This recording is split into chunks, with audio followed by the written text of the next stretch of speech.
কি ঠান্ডা ছিল না, হুট করে কেমন ঠান্ডাটা কমে গেল। আর এখন রাতে না বেশ একটু গরমই লাগছে, মানে মোটা জামা কাপড় পরে থাকতে হচ্ছে না, আর একটু হালকা হালকা পরলেই ভালোই লাগছে।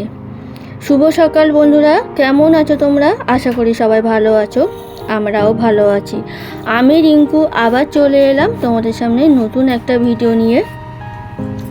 বেশ সকালবেলায় উঠেছি, উঠে কিছুটা কাজ করেছি, মানে উঠোন টুটনগুলো ঝাঁট দেওয়া, ফুল গাছে একটু জল দেওয়া, সেগুলো দিয়েছি। দিয়ে এই যে এখন একটু জল গরম করে খাচ্ছি। কিন্তু জল গরমটা না প্রত্যেক দিন খাচ্ছি না, বাবু বারণ করছে যে প্রত্যেক দিন জল খাওয়াটা, মানে গরম জল খাওয়াটা ভালো না। তার জন্য আমি প্রত্যেক দিন খাচ্ছি না, মাঝে মধ্যে খাচ্ছি, আর মাঝে মধ্যে একটু গ্যাপ দিচ্ছি, তারপরে আবার খাচ্ছি। চলো জলটা একটু গরম করে নিলাম, নিয়ে খেলাম। আর বেশি গরম হয়ে গেছিলো বলে ওটা একটু জল মিশিয়ে খেয়ে নিলাম। তারপরে ওই যে সকালবেলা চা, এটা না খেলে তো চলবে না, মানে সারাদিনের এইটুকুনি আমাদের কাছে সময় চা খাওয়াটা। তারপরে তো আর কাজকর্ম আছে। চলো চাও হয়ে গেল, আর একটু সঙ্গে মুড়ি নিয়ে নিলাম, সেটা খেয়ে নিই, তারপরে আবার কাজে ফিরে আসছি। ওই ঘরের বিছানাটা তোলা হয়ে গেছে, আর এই ঘরের বিছানাটা তোলা হয়নি। এই ঘরের বিছানাটা তুলে নেব, তারপরে আর যে কাজগুলো আছে সেগুলো করব। চলো, আর এখন দেখো, তখন দেখলে সকালবেলা মানে চা খাওয়ার সময় গায়ে একটা চাদর দিয়েছিলাম, তারপর পরে দেখো এখন আর গায়ে চাদর লাগছে না, বেশ গরম লাগছে। চাদরটা খুলে নিয়ে কাজগুলো করছি। চলো বিছানাটা তোলা হয়ে গেছে, এবার ঝাড়বো। আর এত ধুলো না, কি বলবো, মানে দরজা জানলা সেইভাবে খোলা হচ্ছে না, আবার খুলছি, তবুও যে কোথার থেকে এত ধুলো আসে আমি বুঝতে পারছি না। আর কদিন ধরে দেখছি খাটের তলাটা বেশ নোংরা হয়েছে, কিন্তু সময় পাচ্ছি না, সময়ের অভাবে না খাটের তলাগুলো একটু ঝাঁট দেওয়া, মোছা, ওগুলো একটু এক্সট্রা টাইম নিয়ে, হাতে করে টাইম নিয়ে ওই কাজগুলো করতে হবে, না তো কাজগুলো করতে পারবো না। চলো বিছানা তোলা হয়ে গেছে, আর এই জানাটালাগুলো খুলে দিলাম। বাইরে দেখছো কি রোদ্দুর, মানে ঘরে বলো আমি জাস্ট একটা ছোট আলো জ্বালিয়েছি, আর বাইরে এতটাই রোদ্দুর, মানে ধোঁয়া ধোঁয়া মতন লাগছে। চলো বিছানা তোলা হয়ে গেছে, জানাটালাগুলো খুলে দিলাম, এবারে আর কাজগুলো করব। দেখতে থাকো, আশা করি তোমাদের ভিডিওটা ভালো লাগবে। সকালের খাওয়া দাওয়া হয়ে গেছে, আর বাবু এনেছিল বেতো শাক। বেতো শাক আমি রাতের বেলা ভেবেছিলাম যে বেছে গুছিয়ে রেখে দেব, কিন্তু না হয়নি। আর এই দিনের বেলায় বেছে রান্না করাটা না অনেকটা সময় লাগে, তবু ভাবলাম যে আজকে যদি না করি তাহলে আর আমার রান্না করা হবে না। আর ফ্রিজ থেকে বের করার পরেই দেখছি অনেকটা মানে নষ্টও হয়ে যাচ্ছে, তার জন্য আজকে বেছে গুছে মানে ডাঁটাগুলো সব ফেলে দিয়েছি, আর পাতাগুলো নিয়েছি। বেশ কচি ছিল, তবুও ডাঁটাগুলো নিলাম না, পাতাগুলো নিলাম, কারণ 3 তারি এনেছে, 3 তারি বেতো শাক কী করবো, ওই জন্য ভাবলাম যে তাহলে ডাঁটাগুলো ফেলে দিই আর পাতাগুলো নিই, আর একটু বেগুন দিয়ে করব। চলো, আর পালং শাক অনেকদিন খেতে ইচ্ছা করছে, দেখি কবে একটু পালং শাক নিতে পারি। আর আজকে রান্না করব বেগুন দিয়ে, বড়ি দিয়ে বেতো শাক করব। আর এদিকে ফ্রিজে অল্প একটু মাংস আছে, সেই মাংসটা করব আলু দিয়ে। এটা বলো পুরনো আলু, আমাদের বাড়িতে নতুন আলু আমার ছেলে বাবু কেউ খেতে চায় না, তার জন্য আমি আনতে বারণ করে দিয়েছি। মানে যাদের জন্য করব তারাই যদি না খায় তাহলে কিসের জন্য করব, ওই জন্য আমি বললাম যে সবাই যা খাবে সেই আলুই আনো। আর এই আলুগুলো পুরনো আলু, এই আলু রান্না করলে ওরা সবাই ভালো খায়, তাহলে আমার জন্য কেন ফালতু নতুন আলু আনাবো। আর নতুন আলু আমি খুব খেতে পছন্দ করি, কিন্তু ওদের জন্য বলি না, সবাই যা খাবে সেটাই আনো।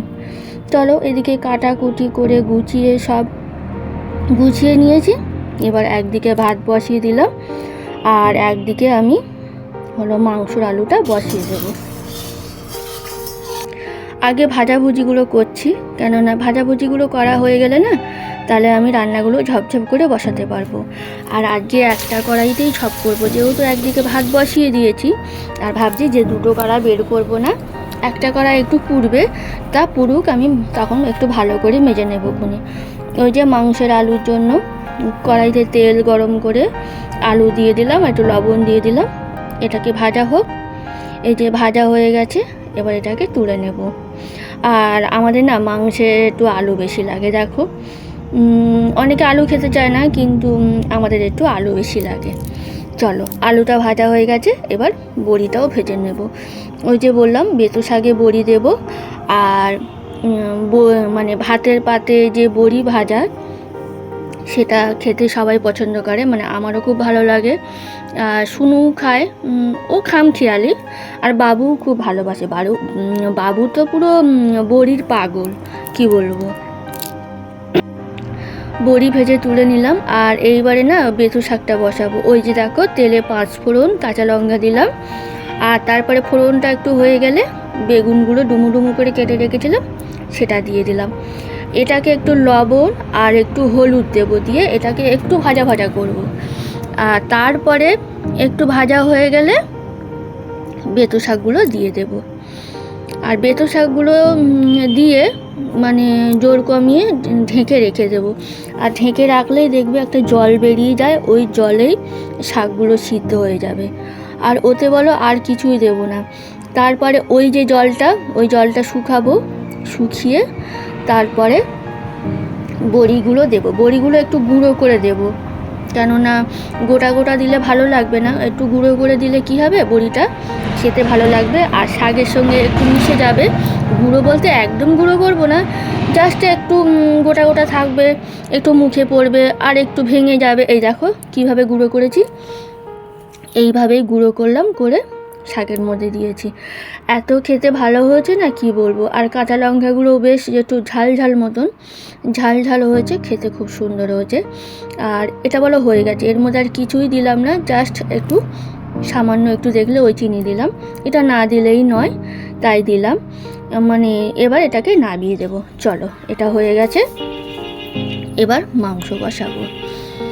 মাংসে আমি ফোড়ন দিলাম গোটা গরম মশলা, আর এখানে না একটু জিরে ফোড়ন দিলাম, আর এইবারে এই পেঁয়াজ দিয়ে দিলাম। পেঁয়াজটা দিয়ে একটু ভালো করে ভাজা করে নেব।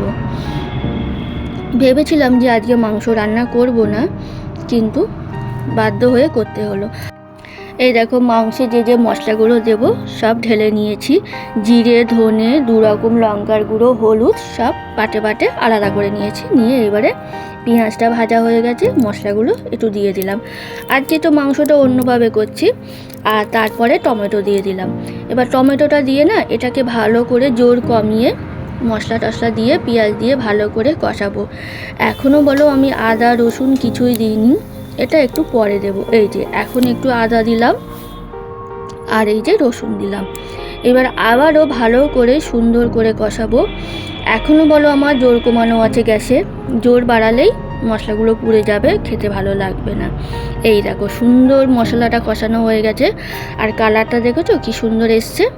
এইবারে আমি ওই যে ধুয়ে জল ঝরানো মাংসটা দিয়ে দিলাম। এবার এই মাংসটা দিয়ে অনেকক্ষণ ধরে কষাবো, কেননা পোলট্রির মাংস কষানোর কাছেই সব কিছু। তুমি যদি ধীরে ধীরে মাংসটা কষাও, মানে খেতে খুবই সুন্দর হয় আর ভালো লাগে। চলো, এই দেখো মাংসটা কষানো হয়ে গেছে, বুঝতে পারছো কত সুন্দর হয়েছে। এইবারে জল দিয়ে দেবো, এই যে গরম জল দিয়ে দিচ্ছি। আর জল দিয়েই না আলুগুলো দিয়ে দেব। অনেকে মাংসর সঙ্গে আলু কষিয়ে রান্না করে, আমার না ঠিক ভালো লাগে না। মানে মাংস যখন দেব কাউকে, আলুগুলো গোটা গোটা থাকবে, দেখতে ভালো লাগে, আমার ওটাই ভালো লাগে। এই যে দেখো মাংসের ঝোলটা হয়ে গেছে, ধনে পাতা দিলাম আর একটু গরম মশলা দেব, আর কিছু না, হয়ে গেল। এবার এটাকে নামিয়ে দেব। চলো, আর আমার ভিডিও কেমন লাগছে বন্ধুরা তোমরা একটু কমেন্ট করে জানাবে। আর যদি ভালো লাগে তাহলে লাইক, শেয়ার, কমেন্ট করো, আর আমার চ্যানেলটাকে সাবস্ক্রাইব করো। চলো, এই দেখো রান্নাবান্না কমপ্লিট হয়ে গেছে। মাংসের ঝোল, আর এখানে হলো বড়ি দিয়ে বেতো শাকের ঘন্ট, আর এখানে দেখো বড়ি ভাজা। কেমন হচ্ছে রান্নাবান্না বলবে। চলো।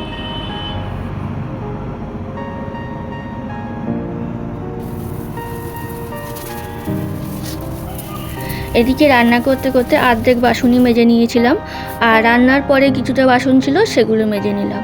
তারপরে দেখো এই বেসিনটা আমি এত পরিষ্কার করি, পরিষ্কার হয় না কেন বলো তো? ওই যে আমার জলটা খারাপ, এত পরিমাণে আয়রন থাকে বন্ধুরা, কি বলবো, যে প্রত্যেক দিন 2-3 বার মাজলে অন্তত ভালো হয়, কিন্তু সেটা তো সম্ভব হয় না। ওই আমি প্রত্যেক দিন রান্নার পরে একবার করে ঘষে ঘষে বেসিনটা মাজি। মাজার পরে তারপরে দেখো শুকনো ন্যাকড়া দিয়ে দেয়াল টেয়ালগুলো ভালো করে একটু মুছে দিই, তাহলে কী বলো তো, জলের দাগ হয় না আর সুন্দর শুকনো থাকে, দেখতেও ভালো লাগে। এইভাবে মুছলে দেখো কোনো দাগ থাকে না। এই যে দেখো তোমাদের একবার দেখাচ্ছি যে রান্নাঘরটা কি সুন্দর করে পরিষ্কার করেছি। এই রান্নাঘর পরিষ্কার থাকলে মনে হয় যে পরে আর রান্নাবান্না করি বলো, কিন্তু ওই যে কিছু করার নেই, খাওয়া দাওয়া তো করতে হবে নাকি। শুভ সন্ধ্যা বন্ধুরা। সন্ধেবেলা দেখো 2 কাপ চা করে নিয়েছি আর একটু বিস্কুট নিয়েছি। চলো এখন চা খাই। আর ভিডিওটা আর বড় করব না, বেশ বড় হয়ে যাচ্ছে, আর বড় ভিডিও তোমাদের দেখতেও ভালো লাগবে না। কেমন লাগলো জানাবে কমেন্ট করে, আর যদি ভালো লাগে তাহলে লাইক শেয়ার কমেন্ট করো, আর আমার চ্যানেলটাকে সাবস্ক্রাইব করে দিও। টাটা।